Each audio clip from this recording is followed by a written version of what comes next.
하나님께서 우리에게 약속해 주신 그 말씀을 들을 때 우리는 첫 번째 깨닫게 돼요. 대부분 많은 사람이 깨닫고 그냥 그만두는 사람 많아요. 아, 오늘 깨달았다. 아, 그런 뜻이구나 하고 마음에 깨달음이 주는 기쁨이 있거든요. 그래서 그 기쁨으로 그냥 끝을 내버리고 그다음 돌아가서 깨달은 그 말씀이 내게 주신 말씀으로 순종하지 않으면 사실 그 지식은 머리에만 남아있고 우리의 손발과 우리의 가슴은 뜨거워지지 않습니다. 쉽게 말하면 순종할 때 비로소 하나님을, 그 말씀하신 하나님을 체험하게 되거든요. 순종하지 않으면 하나님을 체험할 길이 없습니다. 어떤 분은 이렇게 생각해요. 내가 깨달았으니까 하나님을 체험했다. 그거는요, 하나님 대해서 알았다 이렇게 말해요. 체험한 게 아닙니다.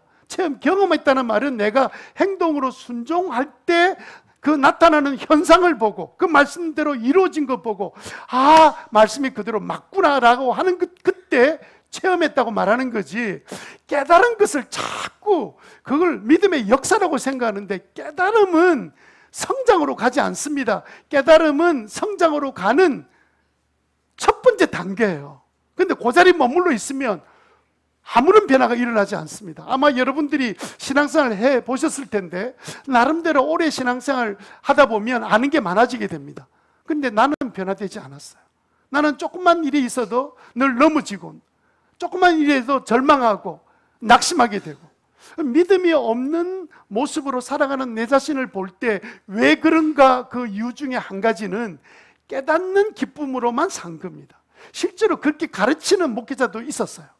제가 알고 있는 한 목사님은 깨닫는 것을 목표로 두고 계속, 그래서 막 성경 내용도 풍성하고 막 저는 성경 내용을 여러분들이 전하려고 애쓰는 게 보다는 그 말씀이 오늘 이 시대 사는 우리들에게 무슨 의미인가를 가르쳐 주려고, 전해 주려고 애쓰는 거지, 성경 내용을 막 파헤친 것, 그건 제 혼자 하면 돼요. 그런데 아무리 성경을 듣고 지식이 높아도 내게 주신 말씀으로 순종으로 옮겨지지 않으면 그게 도루묵이에요, 도루묵. 아무런 변화가 일어나지 않습니다. 그래서 여러분이 말씀을 딱 들을 때 딱 깨닫는 순간에 아, 하나님이 나에게 은혜를 주셨구나. 그리고 이제 끝나면 안 됩니다. 그 다음에 어떻게 됩니까? 그 말씀으로 내가 이번 주에 어떻게 순종하고 살아야 되는가. 순종하는 게 나의 삶의 목표가 돼야 돼요. 한 주간 여러분 예배는 한 번 드리고 주일날 한 번 드리고 6일을 삽니다. 뭐 때문에 그렇게 만들어 놓으셨을까요? 주일날 받은 말씀으로 6일을 살아보라는 거예요. 5일을 살아보고 우리는 목장 모임 만나서 목장에서 어떤 일이 있었는지 나누는 그 모임을 하는 이유도 바로 그 때문에 그렇습니다. 그래서 목장 모임을 주중에 초에 하면 내가 말씀으로 실천해 보는 시간이 없기 때문에 성도들이 변화된 삶을 나누는 시간이 생기지 않습니다. 그래서 자꾸 이제 가능하면 금요일 날 해라, 토요일 날 뭐 이렇게 이야기하는 것도 순종해 볼 시간들을, 하나님을 경험해 보는 시간들을 드리기 위해서 하는 거예요. 그래서 여러분들이 성숙해지거나 그 다음에 성숙뿐만 아니라 성장의 단계에 들어가려면 깨달은 것으로 되는 게 아니다. 깨닫고 그 말씀대로 순종해 나가는 순간에 하나님을 체험하게 되고, 체험한 하나님의 말씀에 그 하나님이 나의 하나님이 되는 거예요. 예? 여러분들 그 이삭을 바쳐라 이럴 때 아브라함이 그 말씀만 듣고 순종하지 않았다면 이삭을 통해서 장차 나타날 예수님의 부활은 절대로 경험할 수 없는 일입니다. 그럼에도 불구하고 하나님 믿고 순종하잖아. 즉시로 순종하잖아. 지체하다가 보면 자식 사랑 때문에 순종하지 못할까 싶어서 그 다음날 일찍 일어나서 자기 아내도 말하지 않습니다. 아내가 말하면 아내가 가만히 있겠습니까? 영감 미쳤나? 뭐 이러면서 그냥 난리가 나겠습니까? 그래서 그 다음날 일찍 일어나서 자기도 지체하면 마음이 변할까 싶어서 일찍 출발해서 순종하는 그 과정을 통해서 하나님, 놀라운 하나님을 발견하게 되죠. 여호와 일의 하나님, 하나님 모든 것 다 준비하시고 나의 믿음을 시험하시면서 나를 믿음의 사람으로 만들어 주셨구나. 그 경험하고 나니까 아브라함이 믿음의 조상이 되는 그의 놀라운 과정 속에 아주 중요한 사건이었거든요. 우리도 마찬가지예요. 아브라함만 특별한 사람은 아닙니다.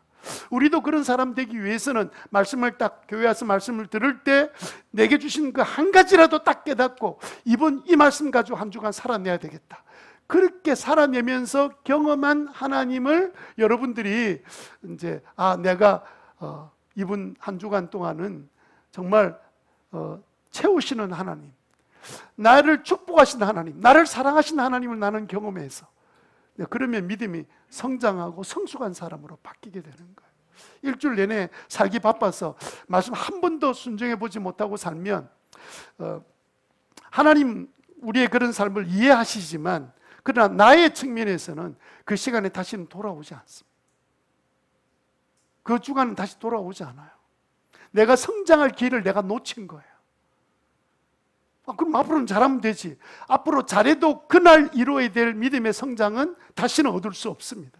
그리고 그날 그 주간에 무슨 역사가 일어날지 우리는 어떻게 알아요? 내 인생이 완전히 뒤집어질 한 주간이었는지 우리는 어떻게 압니까? 그러니까 우리 인생은 한순간에 바뀌어지거든요. 그 순간이 지나가 버릴 수 있단 말이에요.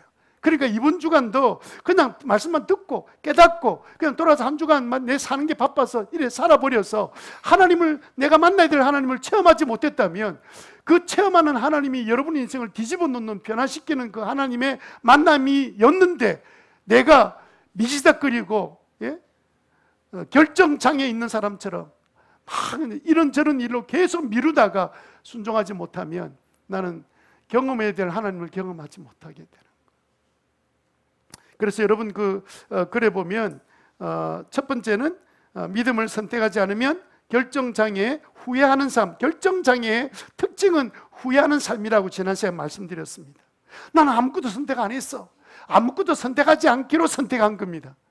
그러면요 최악의 상황을 만나게 돼요. 그래 놓고는 대부분 사람들이 누구 탓, 환경 탓 이러면 굉장히 남의 탓하는 삶을 살기 때문에 후회하는 인생으로 끝이 나요. 자, 그러면 그때 나와 있는 믿음의 길을 선택하지 못하는, 다 같이 한번 읽어봅시다. 시작. 믿음의 길을 선택하지 못하는 근본적인 이유는 말씀을 진실로 믿는 것이 아니라 귀담아 듣지 않아도 되는 농담으로 여기기 때문이다. 이건 할 수도 있고, 하면 더 좋고, 안 하면 어쩔 수 없는 거지. 이렇게 여기는 것은 하나님의 입장에서 보면 너는 나를 하나님으로 여기지 않는 거지. 너는 사람 말보다 못하게 나를 여기는 거지. 사람한테도 약속하면 안 지키면 내가 약속 어기는 사람으로 여길까 싶어서 얼마나 조심합니까? 그런데 내 말을 듣고도 직장 상사의 말보다 못한 말로 여기고 잊어버리고 살아? 그건 하나님 입장에서 보면 농담으로 여긴 거죠. 그래서 우리는 말씀을 딱 듣는 순간에 믿기로 결정하는 거예요. 우리가 구원받으려고 해도 회개하라 말씀을 들을 때 즉시로 순종하는 사람은 구원을 받게 되고, 믿음이 자라는 사람들도 하나님 말씀을 주실 때 그 말씀에 내가 순종하겠습니다 하고 순종할 때 믿음이 자라고, 성숙한 그리스도인이 되는 것도 하나님 말씀을 들었을 때 순종할 때 성숙한 사람이 된다라는 사실을 기억하고 믿음으로 살기로 결정하는 저와 여러분 되시기를 바랍니다.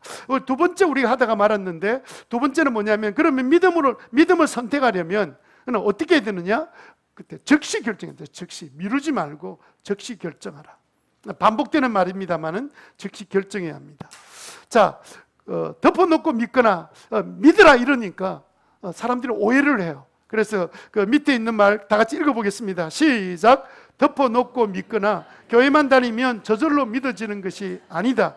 믿음은 하나님의 말씀이 60% 70% 정도 믿을 만한 근거가 있으면 믿기로 결정하는 것이다. 그러면 모자라는 30% 40%는 하나님께서 체험으로 채워주신다. 아멘. 그러니까 여러분, 이렇게 우리에게 하나님께서 하나님을 체험하도록 만들어 주시기 때문에 여러분들이 지금이라도 말씀이 딱 들려오면 딱 결정하는 거예요. 나는 이번 주간에는 이 말씀대로 살아야 되겠다. 그렇다고 여러분들이 이번 주간은 순교하겠다 이런 생각하지 마세요. 순교하는 말은 아무한테나 하는 게 아닙니다. 그럼 만에 한 명 있을까 말까 하는 일이니까 너무 염려하지 말고 막 말씀대로 순종하면 무슨 재미로 살아. 여러분, 말씀대로 순종하는 순간에 얼마나 재미있는지 모릅니다. 요한복음에 보니까 나의 말에 순종하는 사람은 나를 사랑하는 사람이고, 나를 사랑하는 사람은 아버지께도 그를 사랑하는데, 내가 그를 사랑할 뿐만 아니라 나를 그에게 나타내리라. 나타낸다는 말을 헬라어로 보니까 임재한다는 뜻입니다. 우리가 말씀대로 딱 살아가려고 순종하면 그때 그 자리에 예수님이 우리에게 임재하셔서 우리를 붙드시고 우리를 지키시고 우리를 이끌어 가시는 그 역사를 행한다는 거예요. 그러니까 여러분, 우리가 미루는 것은 좋은 것 아닙니다. 미뤄가지고 좋은 적이 언제 있었습니까? 미루다가 다 인생 망치는 겁니다. 좋은 일일수록 미루면 안 돼요. 하나님 말씀을 미루면 안 됩니다. 사람들의 말은 좀 미루어도 회사에 위에 시키는 사람 계속 미루다가 잘리는 것밖에 더 하겠습니까? 잘리면 안 되죠, 참. 근데 여러분, 그러나 하나님 말씀을 내가 계속 미루다가 거역하면 하나님이 주시는 구원은 우리가 어떻게 받으며 그 하나님 주시는 영원한 축복은 우리가 어떻게 받을 겁니까? 그러니까 여러분, 미루는 일을 행하지 않도록 여러분 마음에 결단하는 것이 굉장히 중요합니다. 그러면 우리가 믿기로 결정하려면 우리는 어떻게 해야 되느냐? 같이 한번, 오늘 이 말씀이 오늘 우리가 함께 생각할 말씀인데 우리 같이 나누도록 그렇게 하겠습니다. 자,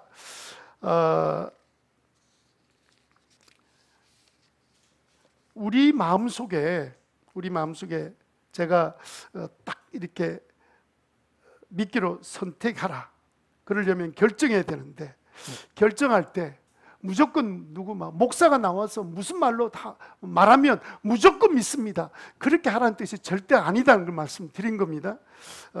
사람마다 60% 70%가 다 달라요. 어떤 사람은 목자 목녀의 섬김에 사랑에 감동이 되어서 저분이 저렇게 희생하는 거 보니까 하나님이 계신 것 같아, 그러면 내가 한번 믿어봐야지, 그렇게 해서 결정하고 믿는 사람도 있고요. 제가 알고 있는 한 분은요, 다른 것 때문에 예수 믿기로 결정한 게 아닙니다. 이분은 서울대 나와서 박사까지 받은 사람인데, 이분이 믿기로 딱 결정한 이유가 뭐냐면 예수님의 부활은 믿지 않을 수 없다, 사실 때문에 믿기로 결정했습니다.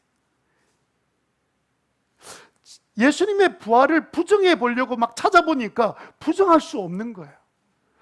그분 생각해 보니까 예수님이 죽기 전까지 제자들이 하는 행동을 보니까 이건 정말 제자스럽지 않는, 그냥 스승을 버리기도 하고 자기 제자의 삶으로 보면 너무도 유약하고 비겁한 제자들인데, 그런데 어느 순간에 보니까 목숨을 내놓고, 그 모든 제자들이 다 자기 목숨 내놓고 다 순교당하면서 예수님의 놀라운 예수님의 그 복음을 전하는데, 그 복음이 전하는 내용이 뭐냐면 예수님이 부활하셨다는 거예요. 세상 사람들이 믿을 수 없는 내용인데 그 내용을 전하다가 다 죽습니다. 뿐만 아니라 이분들이, 제자들이 확 변하는 시기를 보니까 예수님의 부활을 딱 만났다는 그 순간부터 사람이 바뀌어진 거예요. 예수님의 부활을 눈으로 체험하거나 딱 믿고 난 다음부터는 사람이 이렇게 확 바뀌어지는 거구나.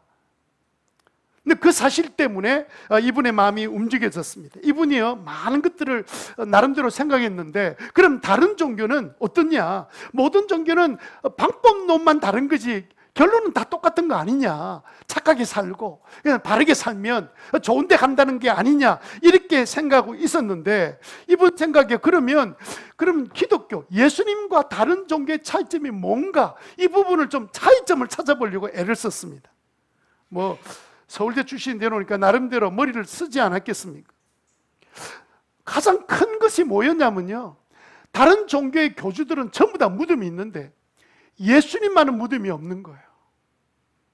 그리고 어떤 종교에서는 교주의 무덤에 한번 방문하면 그 다음에 그게 천국이나 극락에 갈 수 있는 그런 점수가 확 올라간다, 이렇게 가르치는 것도 있었기 때문에, 그래서 이 예수님의 무덤이 없잖아요. 이제 이분이 생각할 때 석가모니 제자들이 석가모니 돌아가시고 난 다음에 그 화장을 해서 여러 곳에다 다 흩어서 그 묘를 만드는데 8군데 나누어서 무덤을 만들었잖아요. 공자님도 공자 묘가 있는데 예수님 묘가 없는 거예요. 왜 예수님 무덤이 비어 있을까요? 여러 가지 이론들이 많이 있지만 그분은 무덤이 비어 있다는 것은 예수님이 부활하셨다는 증거다. 그는 그렇게 결론을 내렸습니다. 예수님의 제자들이 부활의 예수님 만났기 때문에 완전 뒤집어졌잖아. 여러분 사도행전 1장 2장 보세요. 사람이 어떻게 제자들이 바뀌어졌는지. 그렇게 도망다니고 꽁꽁 숨고 있던 제자들이 예수님 부활을 만나고 난 다음에 완전히 내어놓고 우리를 죽이려면 죽여라. 예수님은 진짜 우리를 구원하러 오신 구세주의 하나님의 아들이고 부활하신 분이다. 이렇게 증거했잖아요. 심지어는 얼마나 두드려 맞았습니까? 베드로를 옥에 갇히고 바울은 몇 번 죽을 고비를 넘기고, 그런데도 불구하고 예수님은 우리의 주가 되시고 부활하신 분이시다. 그 사실을 보면서 이렇게 비급한 제자가 용감한 제자로 그렇게 바뀔 수 있는 그 근거가 없는데, 사람들이 이렇게 동시에 모든 제자들이 바뀔 수 있는 것은 예수님이 진짜 부활하셨기 때문이다. 그것 아니면 도무지 이 일이 가능한 길이 없는 거예요. 예수님이 부활했다는 그 성경의 가르침이 맞구나. 아니면 부정할 이유가 있어야 되는데 부정할 근거가 없는 거예요. 게다가 당시의 유대 지도자나 로마 군병들이 예수님 부활했다는 소문을 제자들이 막 전하면서 담대히 전하니까, 아니 그러면 그들의 입을 맞는 방법이 뭡니까?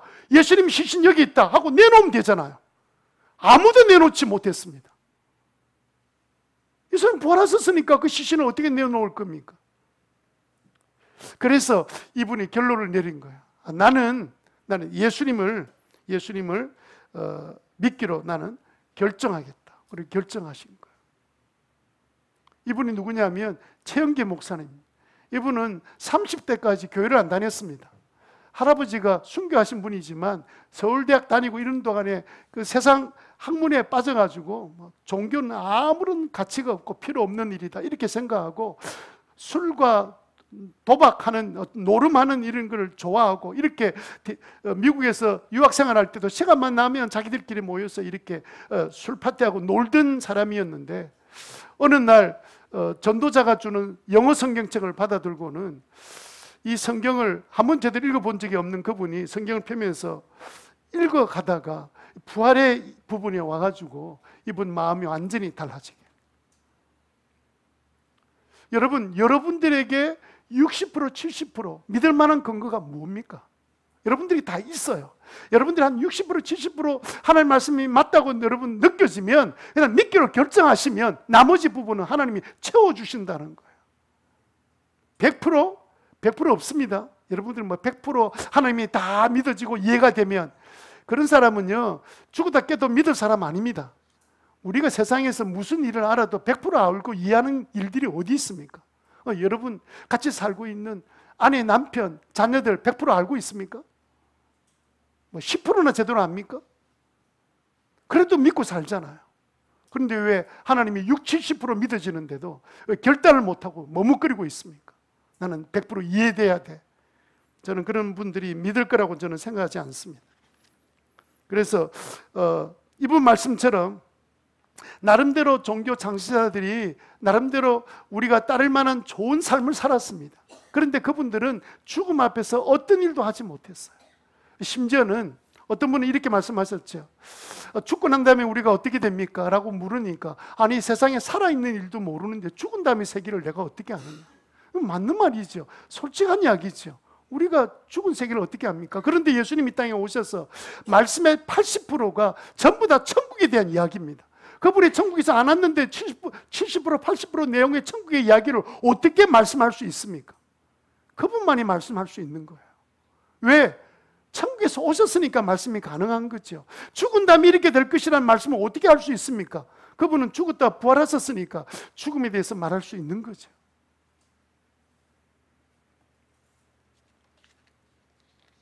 그래서 여러분 네 가지를 여러분 기억하시고, 믿어야 하나님 자녀되고, 믿어야 구원받게 되고, 믿어야 우리가 믿음이 자라고 성숙한 그리스도인이 될 수 있습니다. 첫 번째, 우리는 뭐 해야 됩니까? 우리는 믿기로 결정하려면 뭐 해야 돼요? 첫 번째, 모험해야죠. 모험을 해야 됩니다. 믿음이란 것은 지적인 정보가 쌓여서 믿음이 되는 게 아닙니다. 믿음이란 것은 지적인 동의가 아니에요. 하나님 이만큼 이해됐으니까 나는 믿겠다가 아니고요.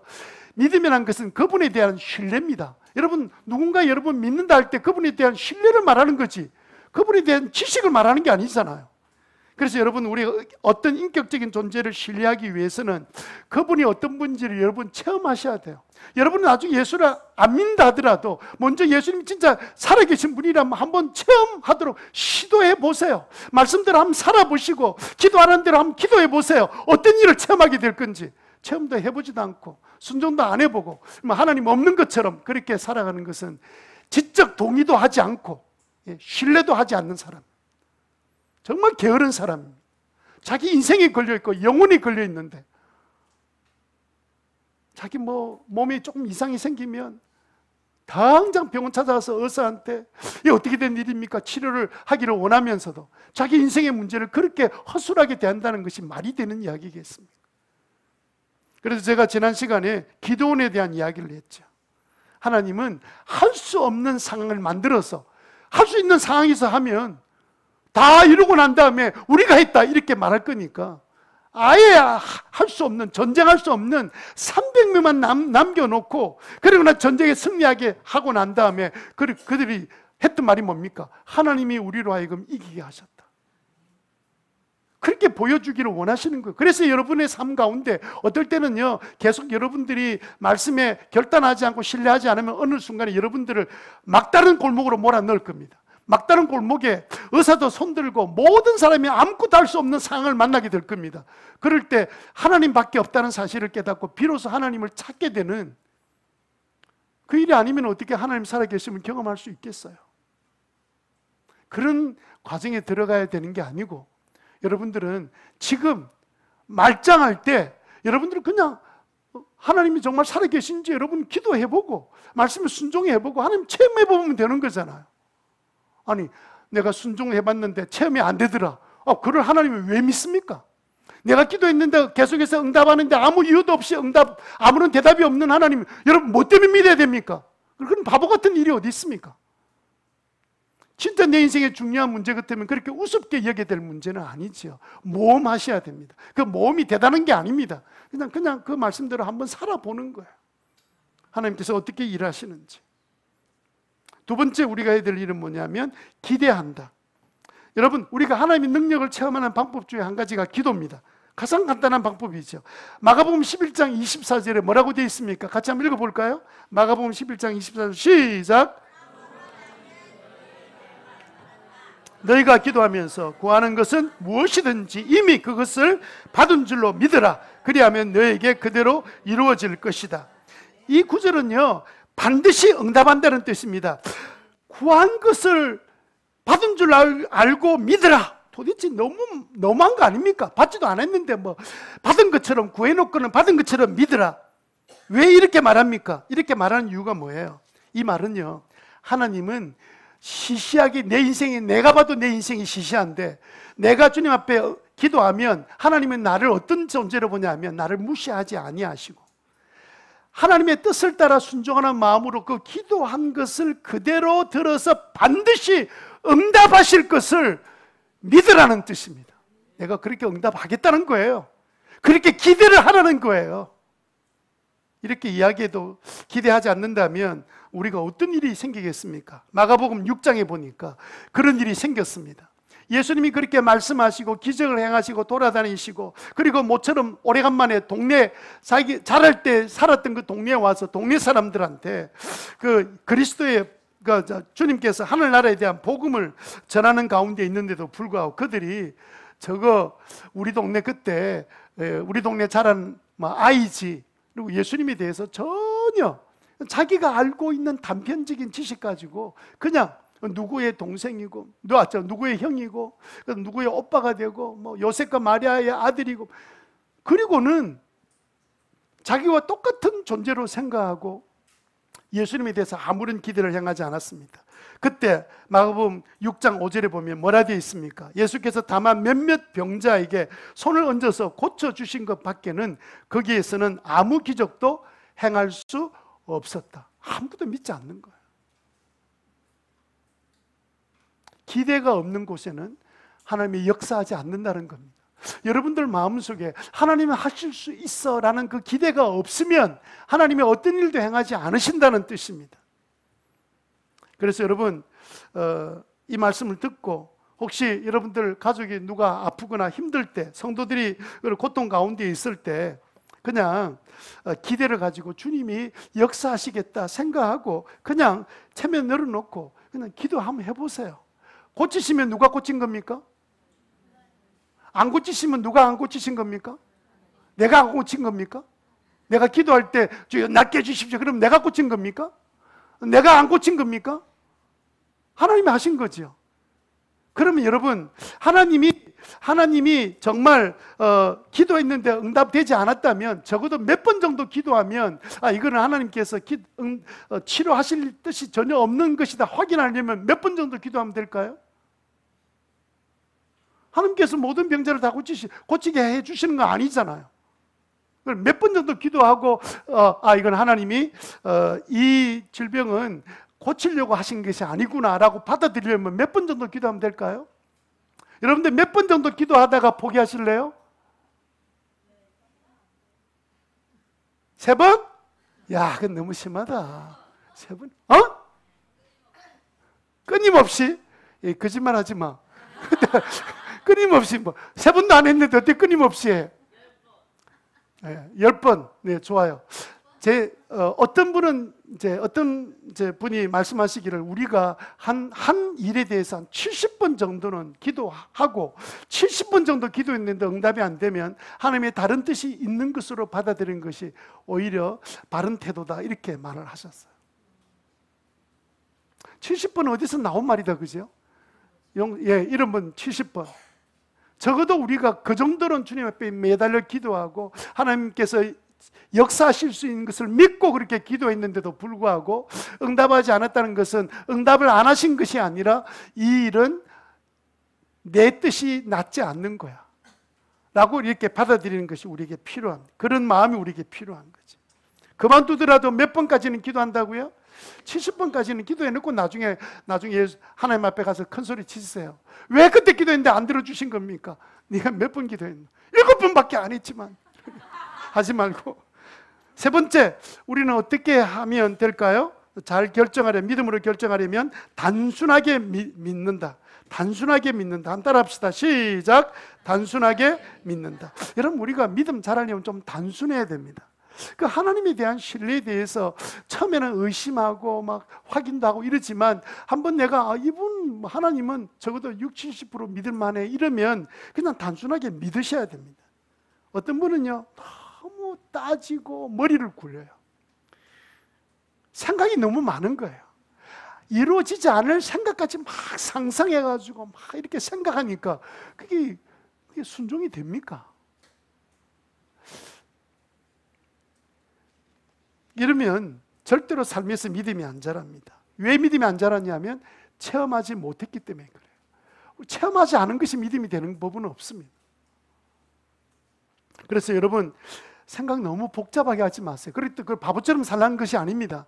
적어도 우리는 늘 어떤 일을 결정할 때 하나님께 묻잖아요. 하나님께서 말씀해 주실 때까지 우리 기도하잖아요. 하나님 이 일을 해야 될 겁니까? 말아야 됩니까? 물어보지도 않고 막 그냥 자기가 좋아서 했다가 어려움 당하는 사람이 얼마나 많습니까? 하나님 뜻도 아닌데 이러면 될 만하다 이래가지고 시작해가지고 후회하는 사람 많잖아요. 그 이유는 다른 데 있는 게 아니에요. 하나님께 한 번도 물어본 적이 없는 거예요. 분명히 하나님께 기도하라 그랬는데 기도 안 한 결과잖아요. 그렇다면 여러분, 나는 납득이 안 가기 때문에 순종할 수 없습니다 이러지 말고 그냥 단순하게 하나님 말씀이니까 내가 한번 순종하겠습니다. 그거는요, 내가 이해돼야 믿겠다는 것은 동의하는 거지 순종하는 게 아닙니다. 동의하려고 생각하지 마세요. 어떻게 성경 말씀, 하나님 말씀인데 무슨 동의를 합니까? 하나님 말씀이 그렇다 하면 그런 줄 알고. 따라 봅시다. 하나님이 그렇다 하면 그런 줄 알고, 하라고 하면 하고, 하지 말라 하면 하지 않고. 옛날 어르신들이 말하면 어르신 말한 대로 잘 따라하기만 하면 자다가도 떡이 생긴다는 말 들었잖아요. 하나님 말씀대로 그대로 하면 돼요. 단순하게 믿고 그렇다고 어리석게 무조건 믿으라는 뜻이 아닙니다. 하나님 말씀이 한 60, 70% 믿어질만 하면, 근거가 있으면 그때는 단순하게 믿기로 결정해야죠. 끝까지 한 95%까지 한번 올려보고, 제발 그러지 말고 단순하게 믿고 믿음으로 살아갈 때 그때 내 삶에 능력이 나타나고 하나님을 체험하는 역사가 일어나는 것을 믿게 되시길 바랍니다. 그래, 믿음이 뭐냐? 아브라함의 경우를 보세요. 믿음이란 거는요, 어른이 그렇다면 그런 줄 아는 게 믿음이에요. 한 번은 아브라함 99세가 되었을 때 하나님이 나타나셔서 내년에 너는 네 아들을 볼 것이다. 그랬더니 그 이야기를 옆에 듣고 있었던 사라가 그 이야기를 딱 들었죠. 자기네 몸은 지금 폐긴기 와서 아이를 생산할 수 없는 그런 상태인데 아들을 낳는다 그러니까 너무 무서워서 기가 차서 웃었습니다. 아이고 하나님, 내가 지금 나이 어떻게 내가 애를 낳습니까? 말도 안 되는 말씀하고 있네, 이러면서 이제 웃어버렸습니다. 그런데 그때 그 이야기할 때 아브라함은 어떻게 한 줄 아십니까? 여러분, 창세기 15장 6절에 이렇게 했습니다. 아브라함이 주님을 믿으니. 주님께서는 아브라함의 그런 믿음을 뭐로 여기셨다고요? 어란 말은 옳다. 너 정말 옳은 결정을 했다. 너 정말 믿음의 결정을 한 거다. 이렇게 말씀하신 거예요. 사라는 자기 몸을 보면서 아이고 그건 아니지 하나님. 다른 말씀 몰라도 내 몸에서 뭐 애가 어떻게 난단 말입니까? 자기 인간의 몸으로 안 되는 것을 안 된다고 생각한 거예요. 근데 똑같이 들었는데 숨어 들었던 사라는 웃어버리고, 예? 직접 들었던 아브라함은 그냥 그것을 하나님 말씀하실 때 그대로 받아들인 거예요. 하나님께서 너 어렵다, 너 정말 옳다, 그렇게 인정받았죠. 그래서 믿음의 조상 된 것 아닙니까? 사라처럼 사실래요? 뒤에서 웃고, 어떤 거는 아멘, 어떤 거는 웃고, 이렇게 사실래요? 하나님 말씀하시는데. 믿음이란 것은요, 그냥 어른이 하나님이 말씀하시면 그대로 믿는 것, 받아들이는 게 그게 믿음이에요. 여러분, 하나님 말씀하시면 그대로 믿는 은혜가 있게 되기를 바랍니다. 그렇게 단순히 믿어야 되죠. 성경이 그렇다 하면 그런 줄 알고, 성경이 아니라 그러면 아닌 줄 알고, 하라 그러면 하고, 하지 말라면 안 하는 단순한 믿음이 필요하지 않습니까? 성경 자체가 믿을 수 없는 책이라면 시작도 안 해야 되죠. 그러나 이제까지 여러분 살면서 성경 그래도 믿을 만한 책이야, 어떤 책보다 달라, 하나님 이게 뭔가 능력이 있는 책이야, 그 정도 믿었다면 여러분 그 다음부터는 말씀하시면 그대로 따라해야지. 언제까지 사라처럼 웃으면서 지낼 겁니까? 그래서 여러분들 따지는 신앙생활 그만하시고요, 동의하는 신앙생활도 그만하시고요, 그냥 단순하게 믿을 만한 분이시니까 단순하게 믿어서 그 뜻대로 순종해서 하나님이 주시는 약속을 체험하고 그 은혜와 능력을 누리고 살아가는 우리 귀한 성도들 되시기를 주님 이름으로 축원합니다. 마지막 네 번째로 어떻게 하면 될까요? 네 번째는요, 감사한다. 감사한다. 따라합시다. 감사한다. 여러분, 제가 말씀드렸잖아요. 믿음이 자라기 위해서는 말씀을 통해서 깨달아야 되고요, 깨닫고 지내면 안 되고, 깨달은 것은 어떻게 된다 그랬죠? 순종함으로써 하나님을 체험할 수 있다 그랬죠. 네, 그 과정으로 나가는 것이 맞습니다. 그래서 그 사이에 들어가는 것이 순종이에요. 여러분, 믿음이란 단어와 순종이라는 헬라 단어가 똑같다는 거 아세요? 믿음과 순종이라는 단어가 똑같은 단어예요. 그러니까 믿는다는 말은 곧 순종한다는 뜻이고, 나는 믿는데요 이러면 불순종하는 것은 그건 안 믿는 거예요. 믿으면 순종하지, 어떻게 믿는데 불순종하게 돼요? 그러니까 순종 안 하는 거 보면 이분은 믿음이 없는 거구나, 이렇게 보는 거지. 아니, 단어가 똑같은 단어인데, 믿음이란 단어는 믿음이 곧 순종이다 이렇게 말하는데도 불구하고, 그죠?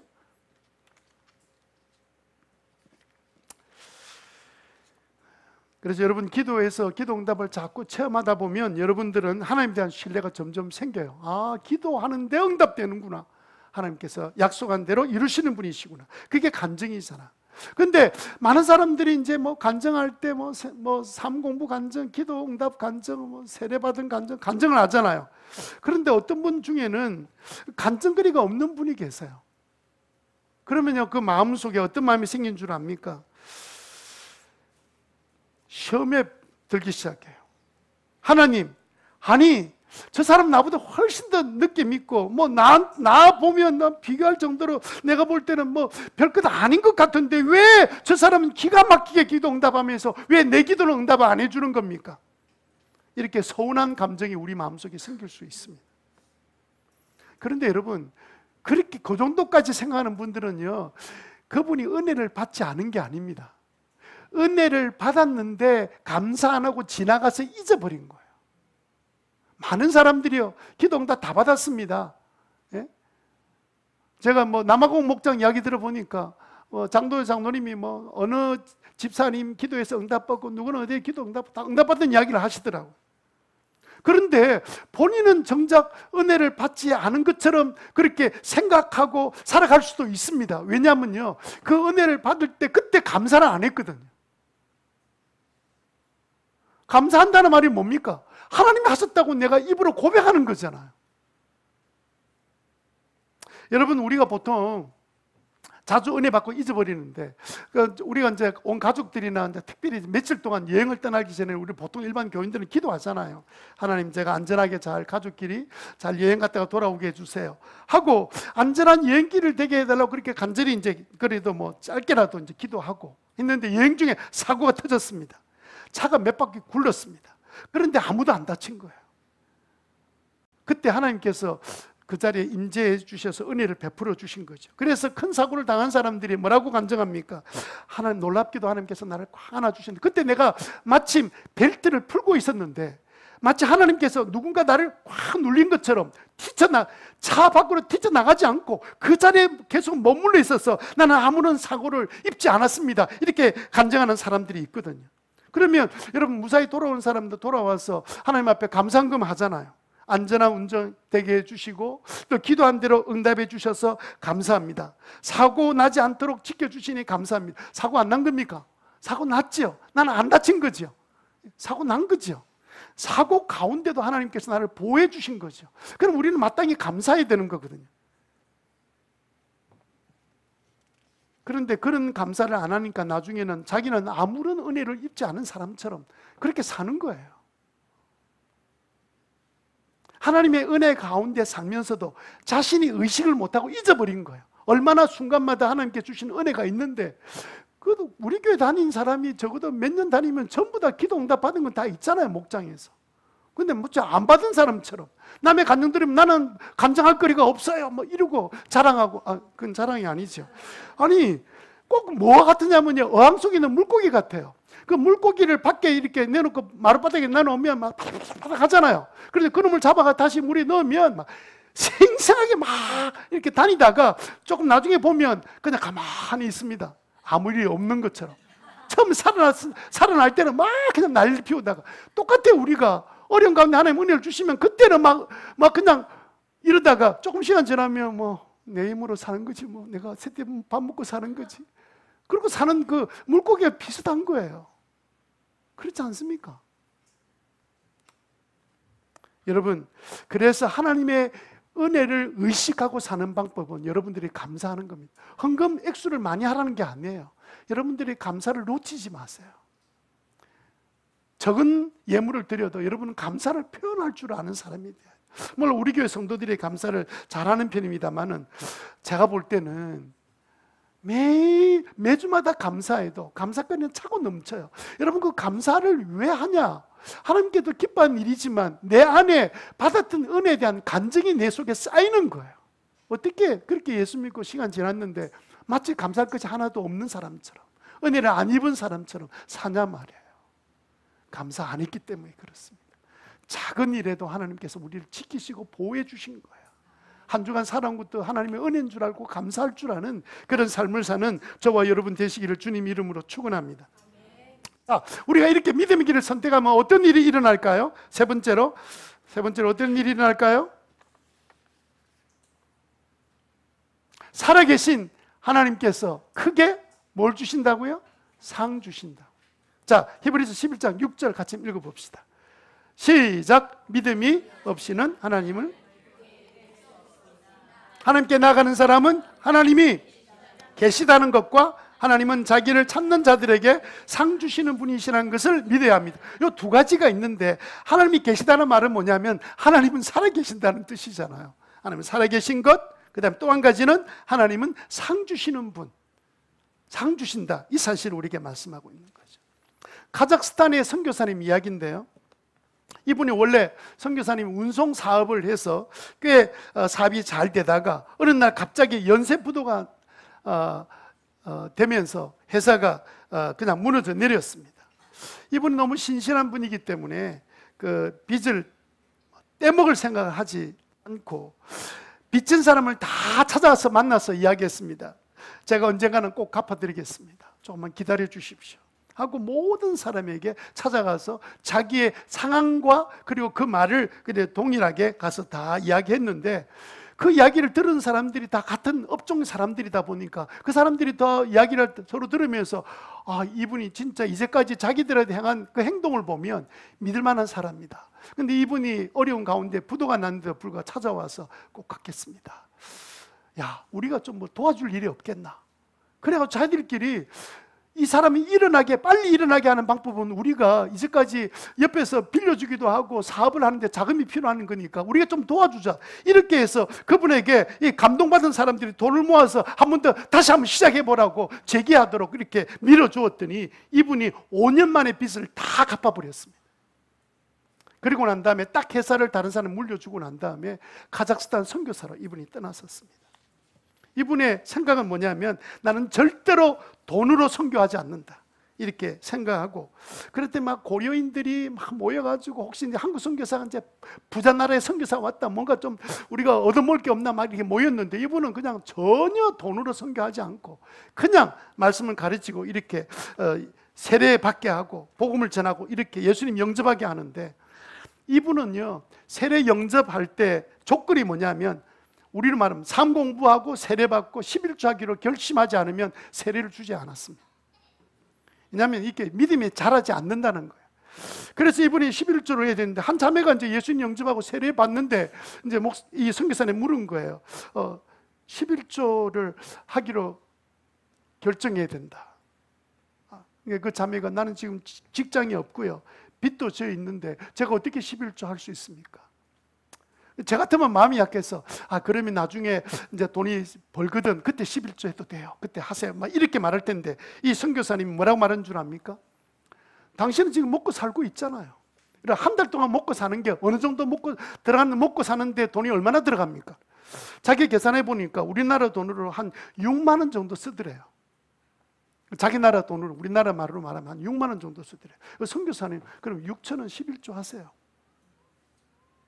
그러면 이 자매가 보통 사람 같으면 아따 참 희한한 교회도 다 있네 이러고는 이분이 이제 교회 떠나서 나는 이런 사람 이런 교회 안 다닌다 하고 이제는 근데 그만둘 것 같은데, 이 자매는 이 선교사님 시키는 대로 그대로 그 어려운 중에도 11조를 했는데, 정기 목사님이 한참 지나고 난 다음에 정기 목사님이 그 선교지에 방문을 하셨습니다. 가보니까 교회가 부흥해가지고 한 1000명 들어가는 장소를 건물을 짓고 있는데, 현지인들에게 리더십을 다 넘겨주고 그때 다 모든 현지인들이 믿음을 자라서 사역을 하는데, 그 교회자 그 헌금, 건축하는 헌금에 가장 헌금한 사람이 누구냐고 물어보니까 그 자매인 거예요.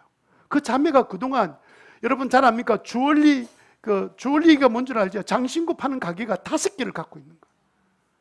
하나님께서 그 자매에게 복을 주셨는데, 이 자매가 도대체 이 자매가 어떤 자매인가 나중에 목사님 이제 만나서 이제 물어보고 이야기했는데, 그 자매가 기념품으로 밥주걱을 하나 주더랍니다. 그러면서 그 하나님은 어떤 하나님을 경험했느냐 하면, 이 자매가 약속대로 채우시는 하나님을 경험했다는 거예요. 하나님은 무슨 거짓말쟁입니까? 말라기 3장 10절에 보니까 하나님이 이렇게 약속하셨죠. 너희는 온전한 11조를 창고에 들여놓아 내 집에 먹을거리가 넉넉하게 하여라. 이렇게 바치는 일로 나를 시험하여 내가 하늘문을 열고서 너희가 쌓을 것이 없도록 복을 붓지 않나 보아라. 나 만군의 주가 말한다. 어떤 분은 생각할 때 이렇죠. 그건 구약의 약속이잖아요. 11조는 제사장들, 레위 민족들을 위해서, 지파를 위해서 준 것 아닙니까? 맞죠? 그렇죠. 아니 그 구약에 있는 말씀인데 꼭 우리가 지켜야 됩니까? 안 지켜도 되는 것 아닙니까?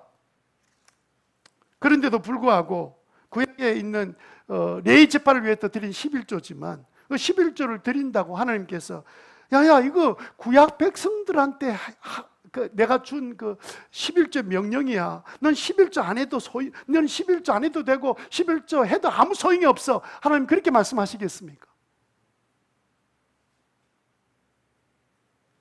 사람들은 왜 생각이 그렇게 모자란지 몰라요. 우리가 믿음이 자라기 위해서는 왜 안 자란지 한번 생각해 보세요. 확률적으로 될 만 일만 하고, 요거는 내가 또 생각해서 안 자란 일만 선택하고, 그는 믿음의 모험은 전혀 안 하는 거예요. 성경 말씀대로 안 사는 거예요. 그럼 하나님 능력을 보여주고 싶은데 보여줄 방법이 없잖아요. 믿음의 길을 선택 안 하는데. 나는 안정이 되면 주님을 잘 섬길 거야. 그때는 나는 헌금도 하고 할 거야. 이런 사람한테 주님 섬기는 기회가 오겠습니까? 여러분, 너희는 먼저 그 나라와 의를 구하라. 그리하면 이 모든 것들, 먹고 입고 마시는 모든 것들을 내가 더해 줄 것이다. 그렇게 약속의 말씀을 주님 주셨잖아요. 이것도 패하지 말고 11조도 패하지 말고 저것도 패하지 마라. 주님 말씀하셨잖아요. 여러분, 우리가 믿음이 안 자라는 이유가 자꾸 다른 데 있는 줄 알고 있는데 그렇지 않습니다. 우리는 그냥 모험을 해. 주님 말씀대로 한번, 모험이란 것은 실패하는 모험이 아닙니다. 성공하는 길인데 하도 안 하니까 모험해 보라는 이야기죠. 기대 한번 해보라는 거죠. 기대해보고 기대를 가지고, 그리고 그 다음에 단순히 좀 믿고, 그리고 감사해라. 어떤 일이 일어나는지. 하나님께서 우리에게 말씀해 주실 때 믿음으로 반응하는 믿음의 귀한 종들이 되시기를 주님 이름으로 축원합니다.